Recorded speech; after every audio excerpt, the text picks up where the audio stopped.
Hello friends, welcome to முத்தமிழ் சமையல். இன்னைக்கு நாம் இன்ஸ்டண்ட்டாக செய்யக்கூடிய கோதுமை தோசை எப்படி செய்யுதுன்னு பார்க்கலாம். 1/2 கப்பு கோதுமை மாவு எடுத்துக்கோங்க.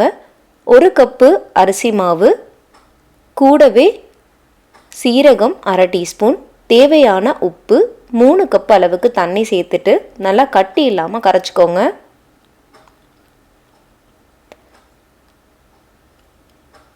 நல்லா கட்டி இல்லாமல் கரைச்சிட்டு ஒரு 10 நிமிஷம் போல் இந்த மாவு இருக்கட்டும்.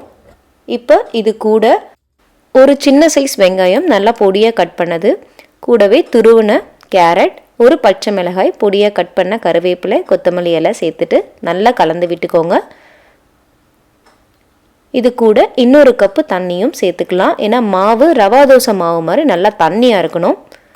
மொத்தம் 4 கப் அளவுக்கு தண்ணி சேர்த்திங்கன்னா கரெக்டாக இருக்கும். உப்பு செக் பண்ணிவிட்டு தேவைன்னா இப்போ சேர்த்துக்கோங்க.